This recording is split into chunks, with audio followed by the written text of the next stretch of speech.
Going, everyone, and welcome to another episode of Raw Rules is Written. I am one of your co-hosts this evening, Grape Ape, otherwise known as Matt Robertson, and I'm Stefan Sarad, also known as a DM Bag Wrong Fun on a couple sites up there. And tonight, yeah, we've got it. Now these are our spell episodes, Stefan. We're in the thick of the spells, getting into the finite details, and so we needed someone who's an expert about sorcerers to come on the show. Who do we got this evening, Steph? Yeah, it was last full moon. I did some soul searching and found Andy here. And tell us a little about yourself, Andy. You got a little bit going on too. You're not just a fan. You're a creator these days. Yeah, I finally crossed over to the dark side. I'm Andy E on a lot of platforms, but I also go by Nerdranomicon. Right now, I'm kickstarting my very first Kickstarter for Zine Quest. It's an adventure called The Sorcerer's Fate. Andy, thanks for being on. So we start you off by asking episodes from last question. We had Mr. Bob Brinkman on there. And so the first question for Bob was, can a creature that is summoned by animal summoning act immediately? Like the same round that they're summoned. What do you think? Now the I would be casting okay with time that. the casting time of the spell does say 1 round. So Yeah. give you a little context there. Yeah. And you know what? And I can't remember what's the initiative count for the animal? Is it the casters? Well, that's kind of or does it have that? all wrapped up in the question of like, is it the Yeah, casters? Is it something specific to the animal? Are they going immediately, like the caster says, I cast animal summoning and my wolves attack you? Or do the wolves have to wait or roll their own initiative? Or what are you doing? Do they have to like blink Mm-hmm. and take in their surroundings before they attack? I would probably wait till the next round, I think. Unless the player can make a convincing argument as to why they wouldn't, you know. You always got those occupations out there. Yeah, maybe an animal summoning wizard, might have a little edge up. Quicker animals. Yeah. If he's a herder, maybe he can set his herding dog on the animal. You gotta summon those cheetahs. Get them; they'll start acting quick. Stephanie, you got the questions up? Do you want to hit them with question number 2? Yeah, number 2 from last week was, how long does the effect of the spell Cantrip actually last? Cantrip, it's a very vaguely worded spell if you actually look it up. But how do you do it? Yeah. And so if you actually have players taking Cantrip instead of going, give me fire and flaming hands. I feel bad because Andy hasn't seen these at all. So the context of this, True. Andy, is flash of light, dancing lights, a ray of moonlight, or a patch of darkness. But there's no length associated with the spell. So for those effects, how long in your game would you let them last? I think it would have to do with the how successful the roll was, right? Mm-hmm. Is that one where you can down, choose an option lower? Yeah, they all start with like as above or. Yeah. So I would say like you could do a visual effect. If you rolled a 27, I might be cool with it lasting longer than a round. But normally, I would say I would restrict that to a round. And spell effect is done by that. Our next one is, should Charm Person be allowed, or is it too powerful? And the context of this one is that once you befriend a person, an enemy, it says they act as your good friend, but would they attack their other friends that they were working with? Like, would they attack if they were an alkalite? Would they go against their religion and attack a high priest?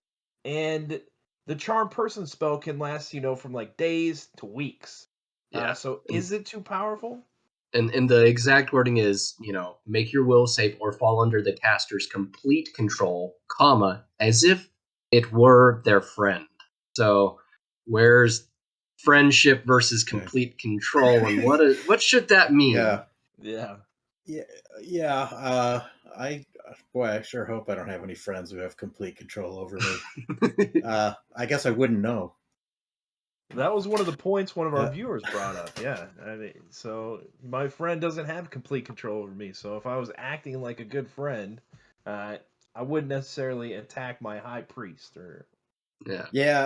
I kind of fall on the FKR interpretation of things. Does it make sense within the logic of the world? Like, I can't see an acolyte attacking a priest. Maybe they would be driven to try and be peacemakers, in the situation.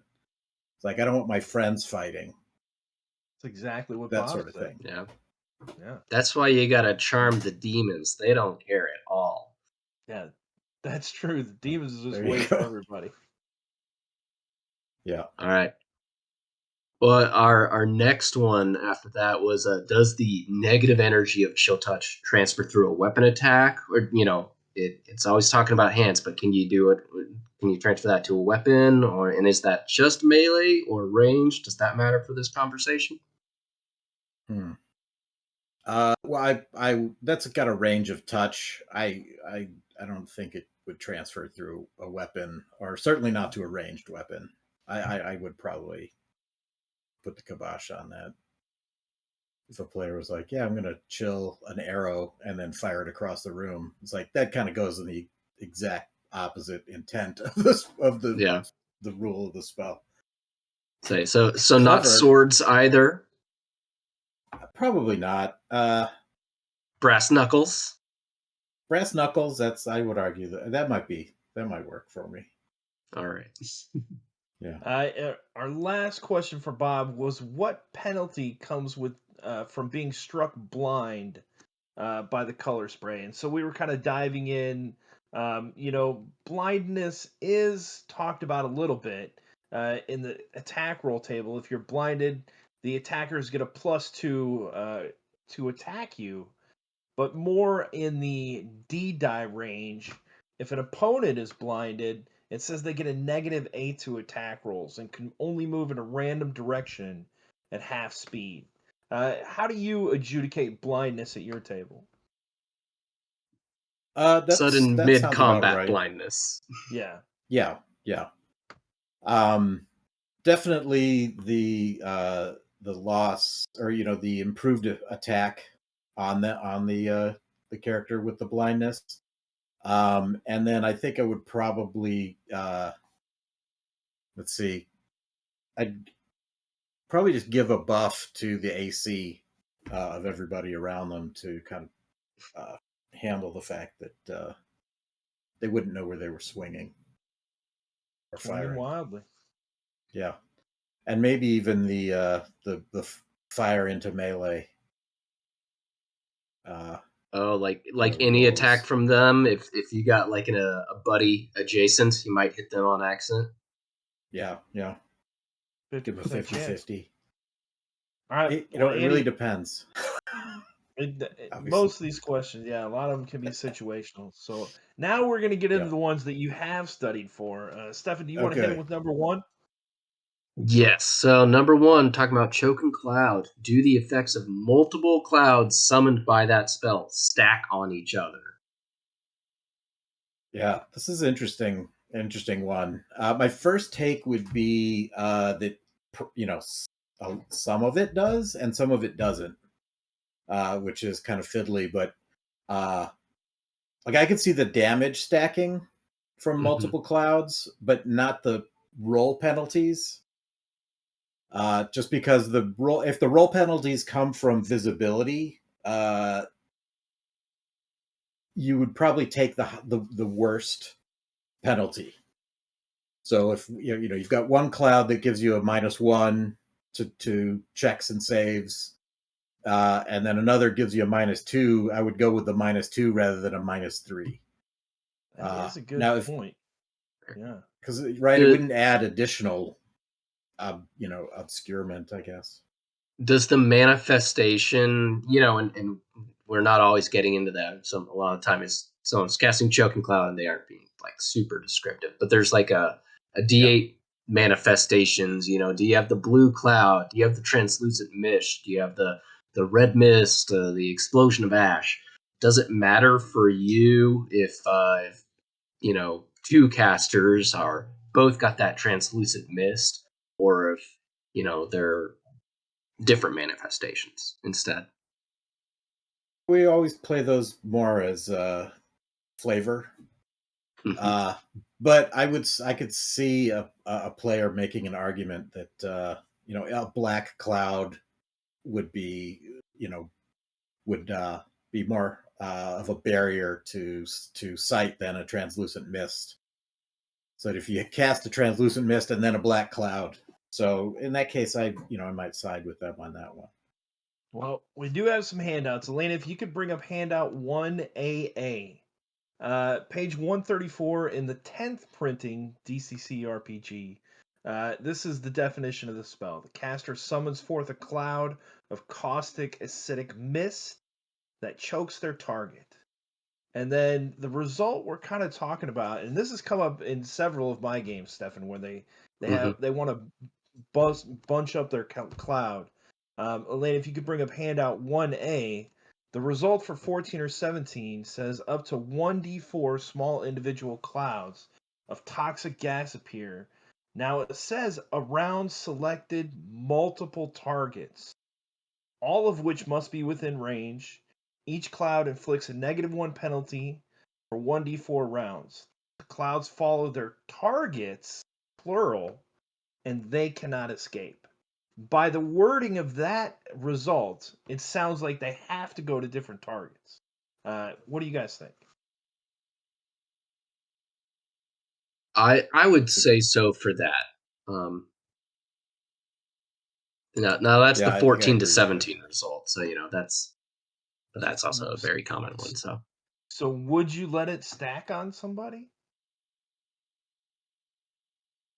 I don't think so.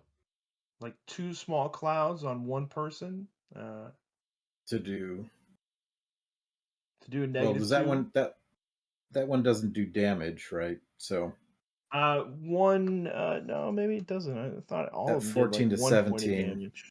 Yeah. No, that one Unless just has a -1 to rolls. Unless, and not rules as written, but unless the player wants to grease the palm a little bit and be like, what if I give you an extra point of spell burn or something? I'll be like, all right, buddy. But that's not being rules as written anymore. Well, let's jump up to one of the bigger results. So let's go to big 30-31 result. Elena, if you could bring up handout 1B. This one says you can create 2 acidic poisonous clouds, each with a radius of 30 centered on a target of the caster's choosing. For a ton of rounds, targets in the clouds plural, suffer a -4 to all rolls, take 8 points of damage, and must make a fort save when first exposed. So if you placed both clouds on top of each other, does each one start with its own effects? And do those effects stack on top of each other? Yeah, I think that one I would double the damage, but maybe not the let's see, the -4 penalty. I'd keep it at a -4 penalty, but then double the for 1d4 days. Yeah. Yeah. What do you think, Stefan? Yeah, I'm in my heart, I'm waffling back and forth between no stacking at all or only stacking on the damage, because I kind of feel like if you're gonna stack, you should stack, and if you aren't, you shouldn't. So I want to, I'm thinking, should I live in that absolute or not? And part of me is also going, well, if I have 2 vials of acid and I pour them on something, if I pour them separately or together, it doesn't make them stronger or weaker. They're still equivalently powered acid vials. So true. That is but if you had I'm 2 not a chemist, so I don't really that is a great know. point. That is a great point. I'm thinking it doesn't work like that, but yeah, not a chemist. No, that makes sense. But if you had like 2 eyedroppers of acid and you dripped 1 drop of acid and then you dripped another drop of acid in a different location, that would be doing two different. That'd be damaging you doubling the damage, and a cloud is like a mist, so it wouldn't be doubling the damage on the same point, though. If you put the same drop, if you put one drop in and then another drop, you just make the damage area a little bit bigger, but it's still just doing 1 point. This is a good question. Well, we got some more. We got some, and negative 3d4 agility for 1d4 days. They might not even be able to move and be stuck in the cloud. Yeah, beat that Right. DC 30 fort save, why don't you? But let's go to some more handouts here, because I've got a scientist friend that I called up and asked. So first we'll go to handout 1C, and I was trying to look for another instance of stacking damage in the book that we could reference. On page 368, the magic sword banes, bleeding wounds, sword wounds against a bane continue to bleed, inflicting an additional 1 hit point damage cumulative per round after hit. So a bane target hit by 3 successive attacks from the sword would take an extra 3 hit points of damage per round thereafter. Now, those are each their own successive hits. Like, one doesn't increase to 3 points. And conceptually, bleeding is quite different. Correct. So I've got one other instance that I was able to find. Elena, if you could bring up handout 1D, page 388, the crit table for dragons. The dragon ages 1d10 years. The character ages 1d10 years instantly. If other aging effects from this and other effects exceed 20 years, the character suffers a -1 penalty to physical ability damage. Now, so that's different areas of age effect coming in. It doesn't necessarily have to be the dragon, but those ages stack on top of whatever effect is already going on. I mean, that might be a stretch, though, Andy. What do you think?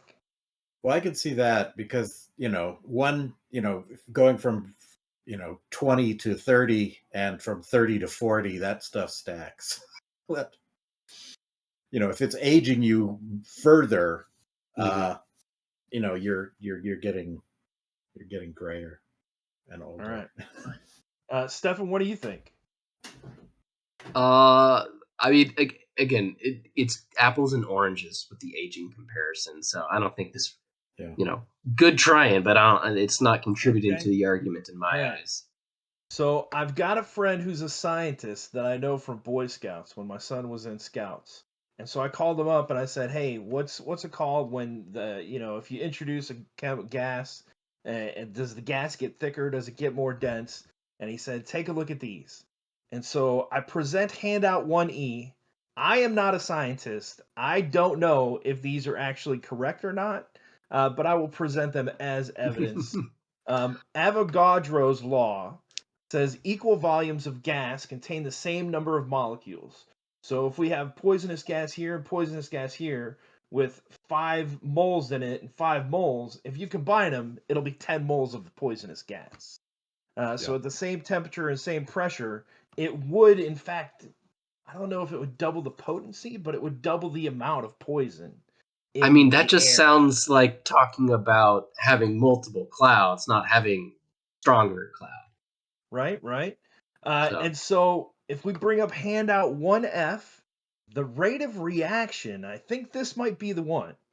The rate of gaseous reactions increase with pressure. So if we introduce more of the gas, the pressure increases, the molecules or moles of the gas increases, and the reaction time decreases. So the reaction time should be getting quicker, so you'll be affected by it more quickly than with less gas. So doesn't that kind of tend to lean that the concentration would be thicker? Yeah, I think so. Sounds right. I think I would not allow it to stack. I would just say if you don't want to be affected by that debilitating agility thing, you now need to make 2 fort saves. But if you failed both, then it doesn't. It's fail one or fail none. That's what matters. Failing both wouldn't change things. I'm over on the no stacking whatsoever side. All right, well, let's give our final answer. Stefan, since you've got an answer ready, let's go first. Do the effects of multiple clouds summoned by choking cloud spells stack on each other? No. Maybe except the saving throw thing I just talked about, but I wouldn't stack the damage or any of the other effects. All right.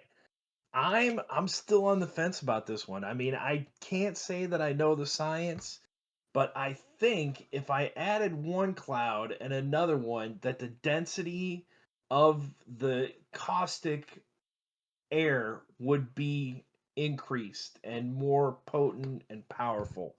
So I'm gonna say kinda. I don't think I've ever given a not yes or not no, but I think I might stack. I think stacking's fun, and it's in the player's benefit, so they would enjoy it. So I don't know if it's rules written, but I think I might stack. Andy, what's your final answer?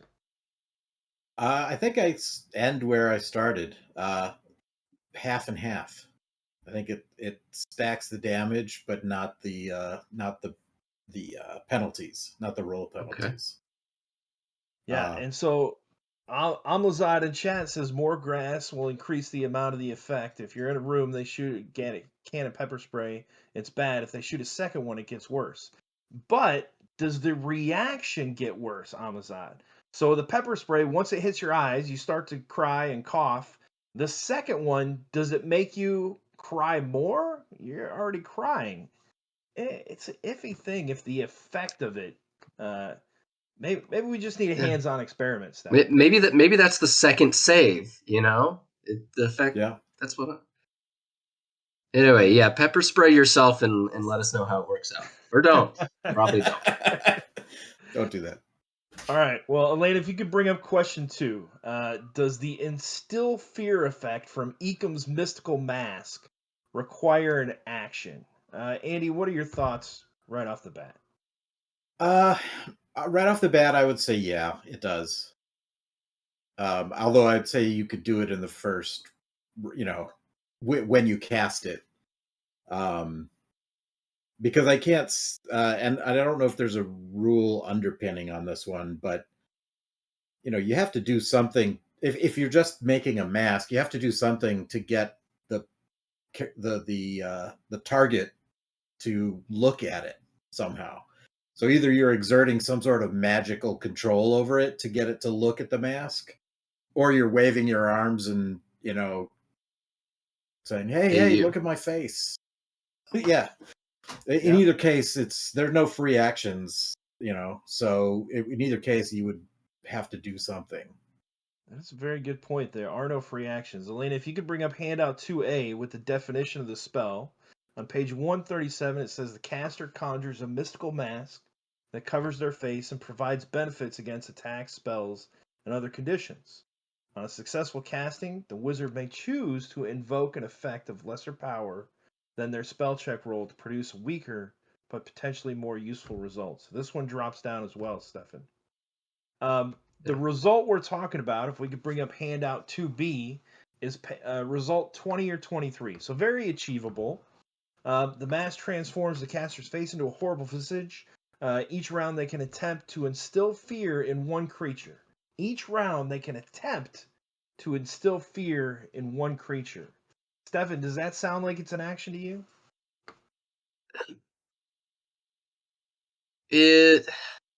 I'm waffling, and I'm not sure if that's because I feel that I've always felt the duration of Ekam's mystical mask too low. I feel like it makes the spell not that appealing because it's only lasts for one round per caster level, which have that 12 to 13 having infravision for one round, not that. Anyway, and yeah, the 14 to 17 is like a super specific benefit for it. So I have some issues with this spell, and I think I'm not the only one out there. All right. Well, so it does say the targeted creature must be able to see the caster clearly to be affected by the gaze. So like Andy said, you guys are looking at each other.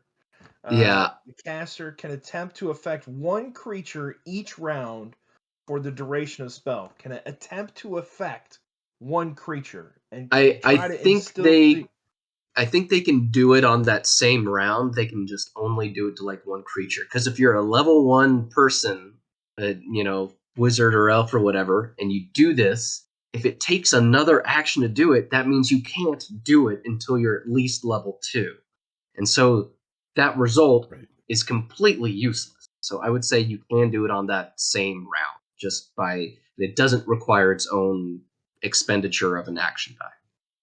I think that's a great point. Elaine, if we could bring up handout 2C, let's look at what an action is in a round. Each round, a character or monster may move its normal speed and do one thing for its action dice. So if we moved and we cast Ecom's Missile Blast, that's kind of our actions for that round. They're over. Now, as part of a movement action, certain things can be included: drawing or sheathing a weapon, equipping or dropping a shield, opening a door, things that are easily within reach. And then there's other things that you have to like dig into your pack or something like this. Mhm. I kind of lean that looking at someone is just kind of automatic. Especially if they were attacking me, I would think if 4 targets were coming in, they would all be looking at my face and would have to make that save without me really doing anything. Andy, what do you think? Yeah, I definitely agree that it should, the first, when cast, you get that, that's when they have their first save. So they can pick they can pick a target. Right. And that's maybe where, so again, I think that makes me think that there's some sort of magic involved in making them look at the mask. Because it's only one target out of if you're getting attacked by 6 6 goblins and only one of them gets this effect, there's some magical thing happening there. So if you're getting attacked by 6 and they were all melee attacking you, would you make each one of them roll for a save because they're looking at you? Well, that's not how the spell's written, is it? It's just one per round. One says instill fear in one creature. So no. Also, even if you were to allow that, one of those goblins is going to be behind you. He's not going to see it. Touche. Let's see. So, I try to look for other instances in the book. Elaine, if you could bring up handout 2, almost word for word, these are the exact same results. And handout 2E on the undead crit table, the visage of rotting undeath brings the horror of the grave to the cast character's thoughts. They must make a DC 16 fort save or be shaken with fear, unable to attack or do anything except quake in fear for 1d4 rounds. So that's on page 390. But that's an effect of a critical hit. Not apples and oranges. Yeah. I don't know. I think it does say one character, and I don't know if the mask is on your face. The description of the spell, does the description supersede the result? No, the description, it conjure a mystical mask that covers their face and provides benefits against attacks, spells, and other conditions. On successful casting, the wizard may choose to invoke an effect of lesser power than their spell check result to produce a weaker but potentially more useful result. So, I mean, I think that can choose that attempt to is just kind of the implied choosing of that result, and the choosing of your one target, and they have to make a will save. So you're attempting by choosing them, but you're not. There's no additional resource expenditure on your part. You are just prompting that will save. That's slightly early, but that's my final answer. Right, and so it happens immediately upon casting. Is that what you think, Andy? That's what I think. And you could try it once per round. If you're level 3 and you get it for 3 rounds, do that once per round. Casting round is one action. And you could take another action during those, round 2. You can go, I want to scare that guy and cast this other spell. That's what I think. I think I disagree with that, because I think that because it says it's and there's intent, that I think it takes your action. But It would really depend on the look on the face of the player who's trying to do it. If it would like ruin their night, maybe I'd. What if he brought his own mask and he's like, "I made this at home," That's right. Andy? I mean, it'd be hard not to look at, right? So, I mean, I almost want to say if the mask is on your face, I kind of think it would affect more than one creature. Maybe the eyes have to meet, and you can only look at one creature. And so some of the effects do apply to more, more broadly, but this one only affects one creature of your choice. So let's say we've got a second level caster, Stefan. The second round comes along, you've cast it, you've taken that gaze at one target because it's in the spell description. The next round, they have it again. So it's not an action for them to utilize the spell again because they've already cast it. Is that what you think? That's what I think, yeah. I think, maybe a smart enemy could be trying to avert their eyes.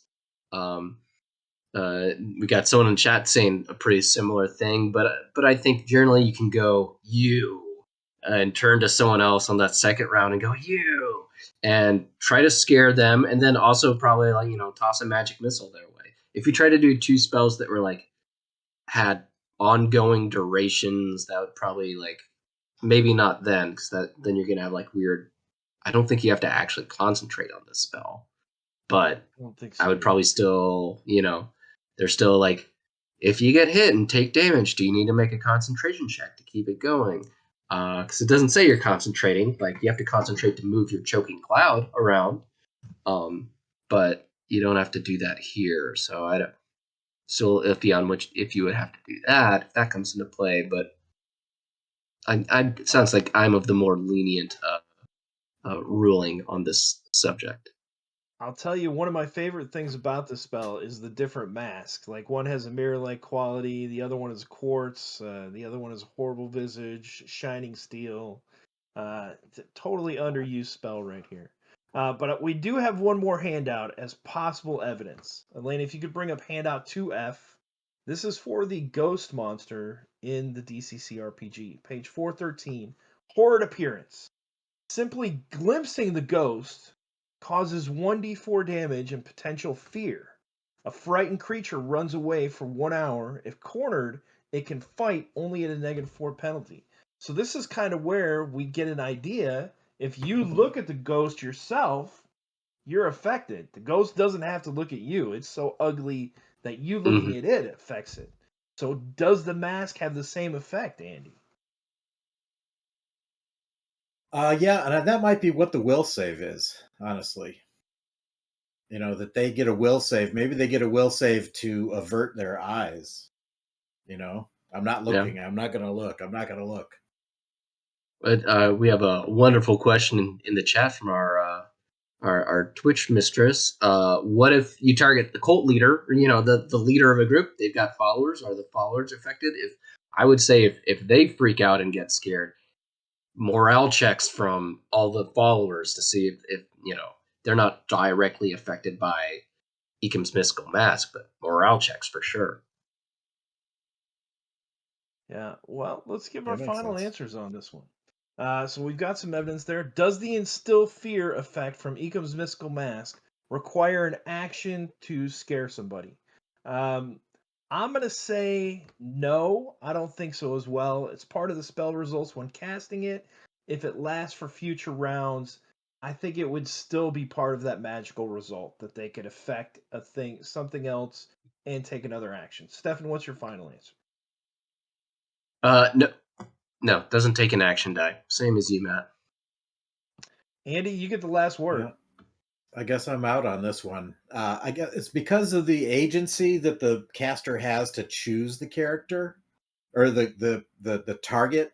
That to me makes it an action for me. Okay. And me and Stefan might be wrong. There's definitely a possibility of that. We'll have Bob come on in a while and tell us. Yeah. Bob will tell us if we're wrong. Stefan, you got question 3. Sure. It is, do the effects of enlarge take place immediately upon casting? How big do you get, and when do those bonuses kick in? So this one, Andy, is another one that takes an entire round to cast. It says casting time 1 round. Now you can still move and cast. So in that case, it's only like an action. But every time I've played it, I've always given enlarge right away until I've just read the results. And now I think I'm going to make him wait till the end of the round, next round. Andy, what do you think? Yeah, I would say yes, that you could that it happens immediately upon casting. But when you look at some of the manifestations of it, target visibly enlarges. Okay, that could take a couple seconds, but hundreds of tiny workmen appear to chop apart the target's body and reassemble it in a greater volume. That might take 10 seconds, just for that to happen. I mean, it's just flavor, but most of them, I think you could see happening within that 10-second span and giving the target enough time to actually do something, take their turn. So let's say in round number 2, you cast enlarge on Stefan. Stefan's already taken a turn, right?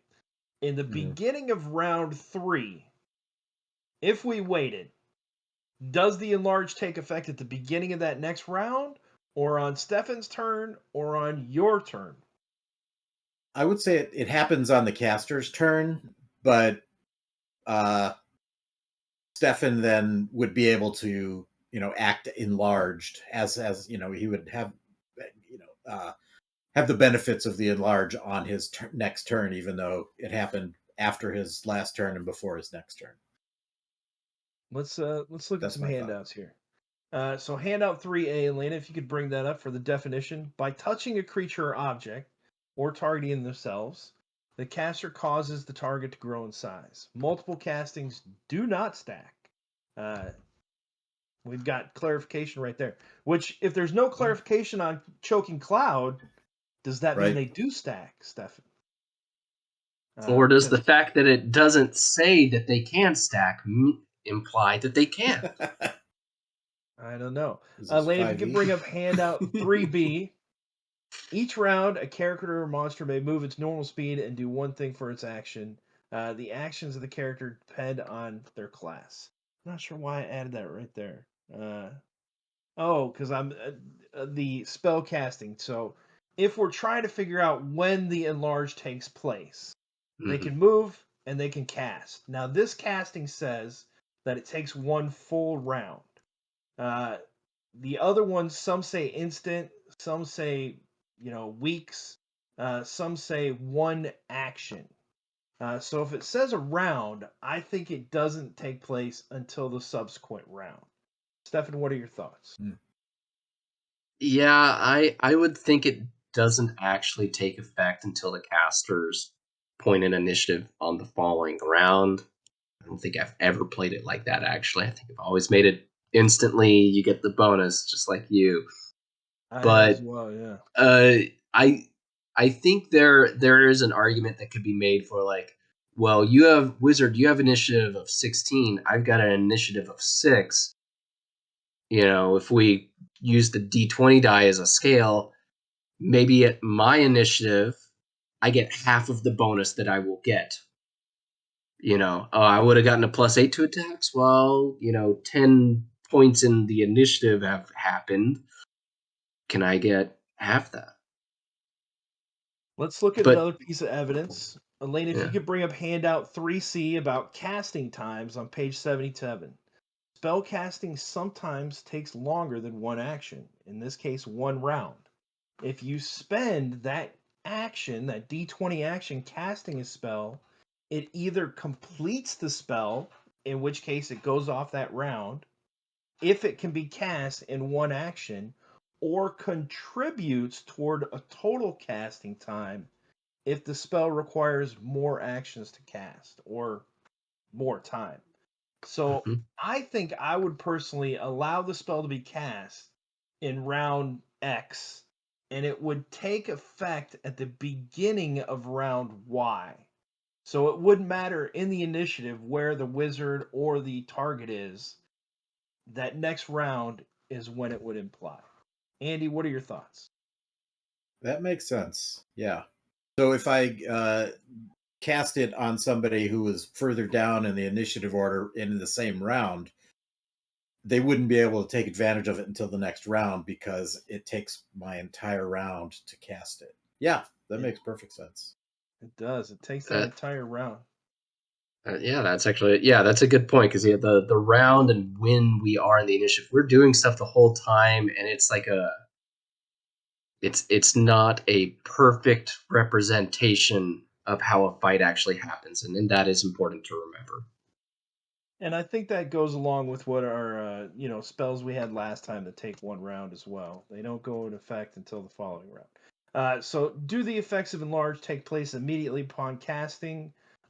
No, they wait until the subsequent round, the beginning of the subsequent round. So, before any initiative goes off in round Y, that is when the spell will take place. Stefan, what's your final answer? Yeah, I'm gonna agree with you, and I might have to. I'm sure there's other spells that casting time one round, animal summon, and hay, where maybe I need to be thinking about that ruling as well. But I'm gonna agree with you on this. All right, Andy, what are your thoughts? Yeah, I think that's a really solid reading. That spells that take one round take the entire round. Now, this has come up a couple times as well. Elena, if you could bring up question 4, how do you adjudicate a target becoming enlarged within an enclosed space? So all of a sudden you explode a 100-foot godlike giant, and you're in a dungeon with a 10-foot high ceiling. Uh, what do you do in those cases, Andy? Well, I usually apply falling damage. I don't know about the 100-foot giant in a dungeon. That's a tough one. But you also get like 100 hit points just added to your hit points, your giant hit points. Something that big might just be able to force its way out. Although I think that if whatever was in that room would be crushed to death. So including you might not. Yeah, including the wizard who cast it. You may not want to do that one, but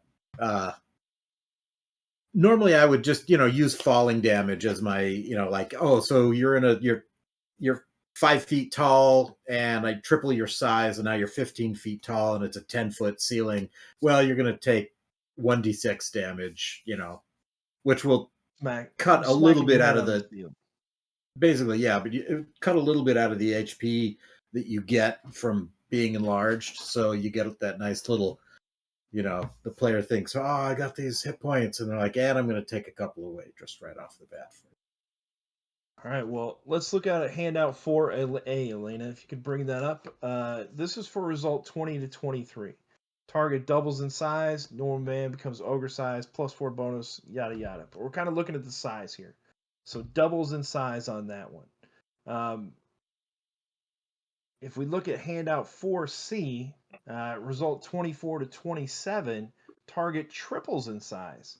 So if you're 5'10", if you're almost 6 foot, Stefan, you're turning 18 feet tall. You become giant size. What are your thoughts on if they're confined in a hallway? I might be giving them, people. I might be using the entangled thing from the attack roll modifiers thing. It'll say the defender is entangled. You get +1 die, to attack them. So be doing it at D24, and I might be giving them -1 die to try to do some actions. If they want to swing their sword when their sword is also tripled in size, I don't think they're going to be able to do that in here. So I'm gonna, and if it's underground, if it's stone walls, that's probably gonna stay there. But if it's like you're in a wooden crate, I'll probably just have the crate break, and it'll look cool. Won't do anything mechanically, but yeah, underground stone corridors, I'm gonna be using the dice chain and just adjudicating on the fly is what makes sense to me. So I was kind of looking for instances of crush damage in the book. On page 96, we've got the only kind of reference in the book about size, and this is the grappling rules. An attacker twice the opponent's size adds +4, triple the opponent's size +8, quadruple +4.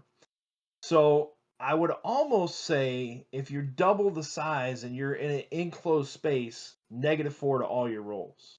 You could almost apply this inversely. If you're triple the size in an enclosed space and you can't move around, -8 to all your rolls. Any kind of movement or attack rolls or things like that. What do you think about that, Andy? Yeah, that And makes it's sense. there is no rules as written on this question. That I don't think so. This is kind of we're reaching for instances here. Another one is handout 4D, Elena. If you could bring that up, the spell Transmute Earth.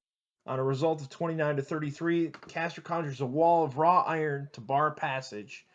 If there's no firm surface, it topples over, crushing anyone for 1d10 damage per caster level. If I create Stefan and is enlarged 30-foot or 20-foot being in a 10-foot space, I mean, I could see a D10 damage there, Stefan, from Yeah. you cracking the foundations and the walls. And what do you think? Yeah, I see someone in chat saying, hey, it won't work because the space can't allow it. But I don't know if Ooh. if my head touches the ceiling, I don't feel like that would stop the magic. I feel like magic is more powerful than, an 8 foot tall ceiling. That's a good Um, point though, but Sundog. maybe, yeah, that is a good point. I don't know how I feel about it. I want to say, if folks can get in the comments, let me know if there's like a module that's like halflings fit well in this space, but humans and elves take -1d because it's so cramped, or you can't swing a two-handed sword in here, two-handed weapons because of this narrow hallway, something like that. I don't know. We probably need someone to write like a diving bell adventure where you like go into someone's body and then you have to get out before you get big again. We'll get some like really specific rules and an adventure like that. There is one other case in the book. Elena, if you could bring up handout 4E on page 406. This is from a damage from a dragon crushing you with its belly weight. A crush where a dragon slams its entire body onto an opponent does 3d12 damage. Um, I don't know if I'd be that harsh, but you could almost. I mean, Andy, I could see the circumstances of a dragon, immovable, heavy body coming and laying weight on someone is comparable to someone exploding in size and being crushed by the confines of the earth. What do you think? Yeah, yeah, I could see that. And again, when it happens, you get a bank of free hit points. It's true. So that 3d12 may not even chip into those too deeply.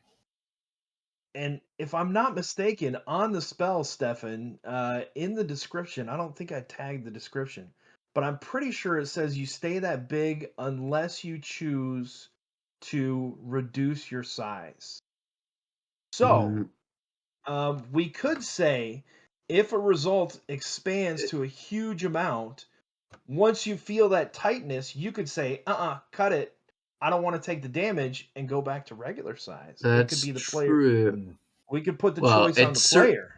at certain levels, I see that. Like I don't see that at early ones, but at 30 and 32, there is some choice in how much you grow or when that ends. All right, well, we got one more question to get to. Let's give our final Mhm. answers on this one.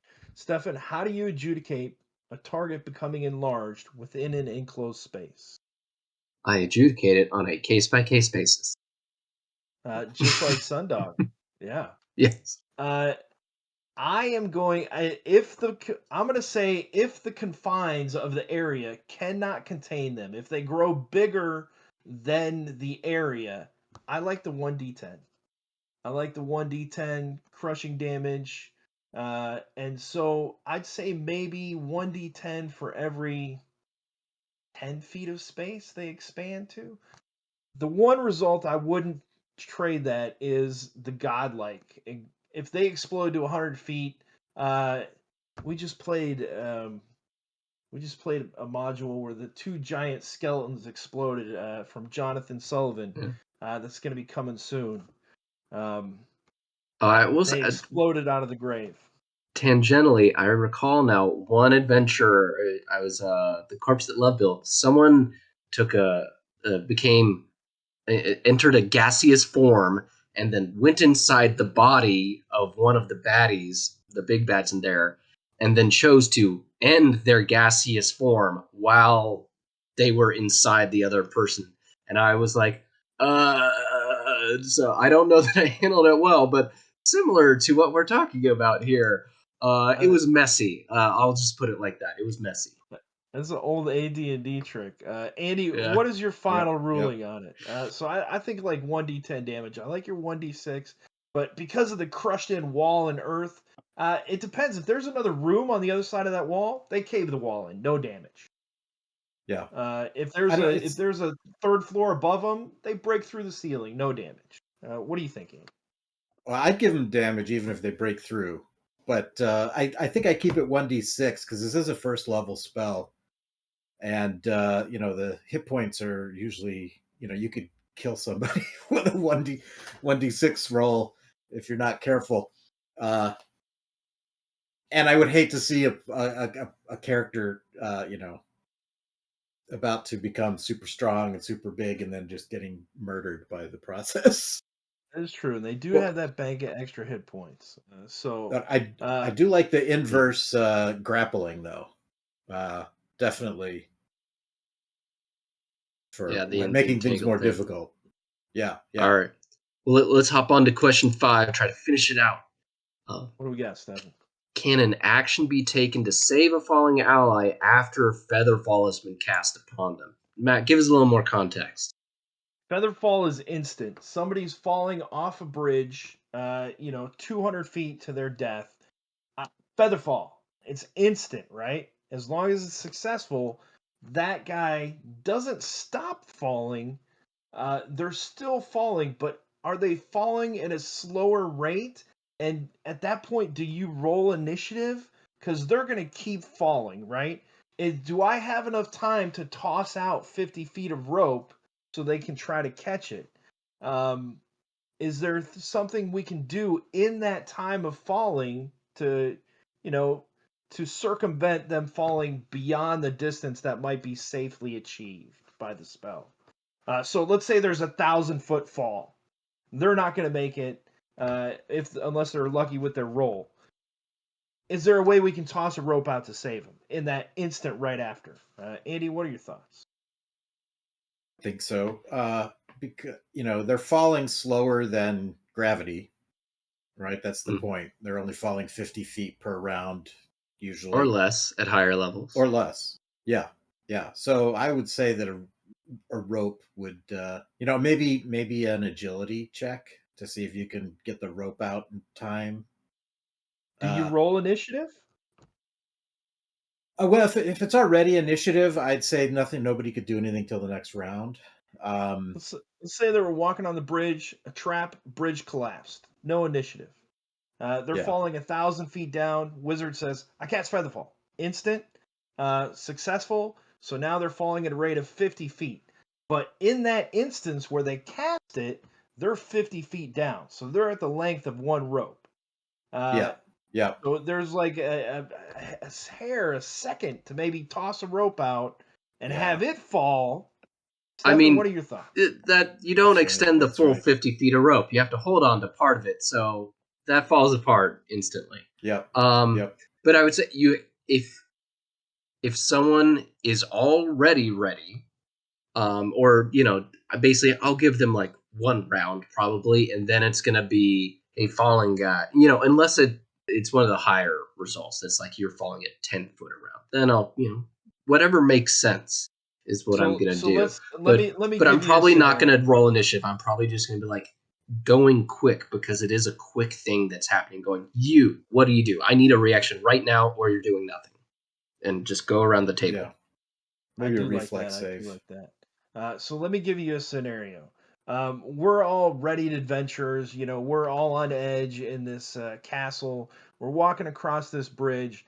I fall into a trap. The bridge falls out underneath me. I'm plummeting 1,000 feet to my death. Stefan, you're the wizard, and you say feather fall, so I slow down. Mhm. Andy, you're the elf, and you've got the spell spiderweb that you're going to try to cast underneath me to catch me. How do we adjudicate the time from the feather fall? I've already moved 50 feet. Am I going to be able to get caught by that spiderweb? If it was like uh, more than 50 feet distance. Yeah. Let's go to the handout. The 50 feet takes 10 seconds, right? Right. So an action isn't an entire round. True. Spiderweb doesn't take a round; it takes an action. So I would say that there's a chance.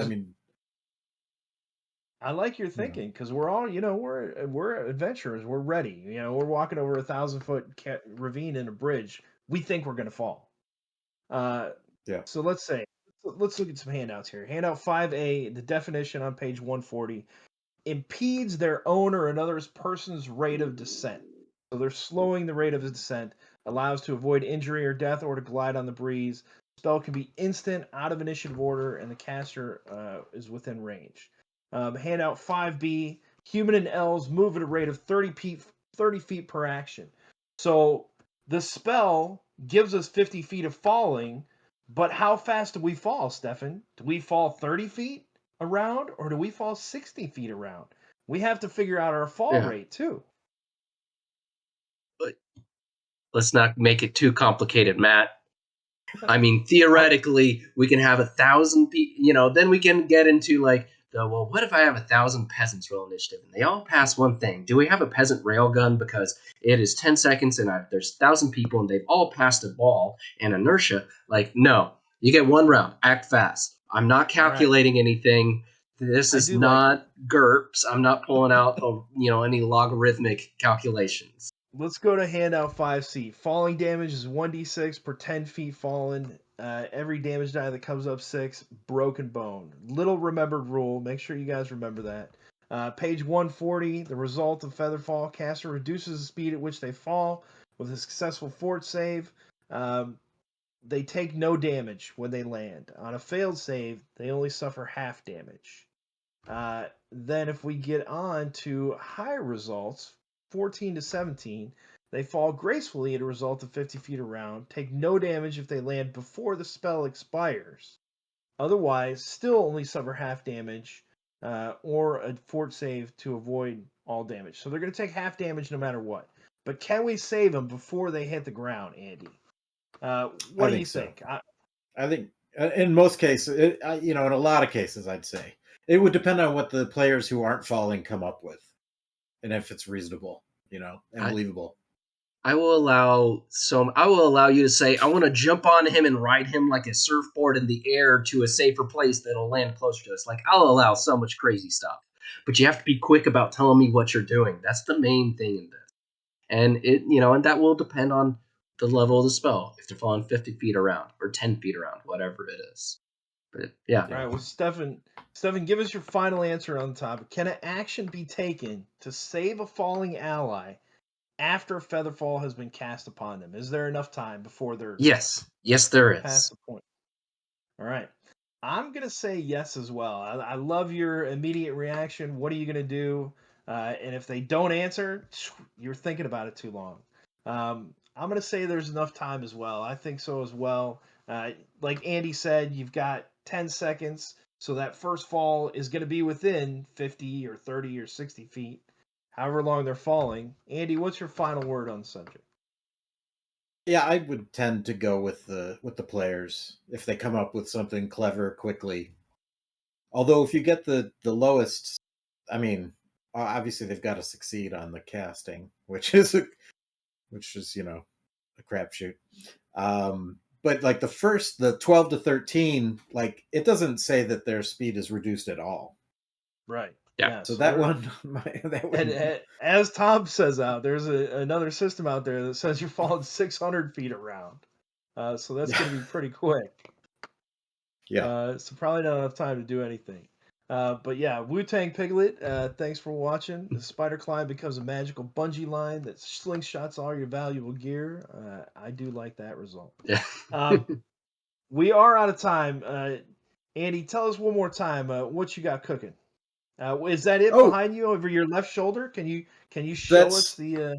Yeah, this is the Kickstarter banner that I did. Yeah, this is the actual pen and ink. It's on Kickstarter. Yep. Lots of mayhem. It's on Kickstarter till the 29th. We've made our funding, so you're guaranteed to get a copy of it. But we could always use more people.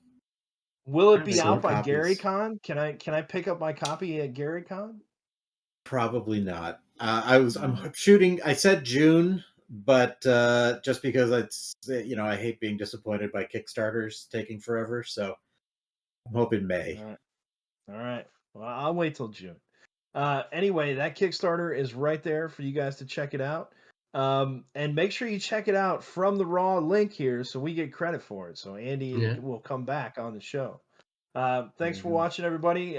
Stefan, you posted a link in there too. I sure did. I hadn't told you this. I got a Kickstarter coming up too, so you can click on that for a double feature Weird Frontiers module of the main adventure being titled Big Trouble for a Little Blood, and also a zine for Weird Heroes of Public Access. So it's going to be extra weird. Very nice. I love that green. Is that a vampire? Oh yeah, this is a very Big Trouble in Little China inspired, Weird Frontiers adventure. Outstanding. All right. Well, thanks for watching, everybody. I will be at OwlCon this coming weekend, so if you're in Houston, stop by. There won't be a Reaver Express. It'll be a couple weeks from now. Until then, we'll see you in a couple weeks. Check out the Purple Planet. Do it. Are we still on, Elena? Did I make it? All right. We'll see y'all later, everybody.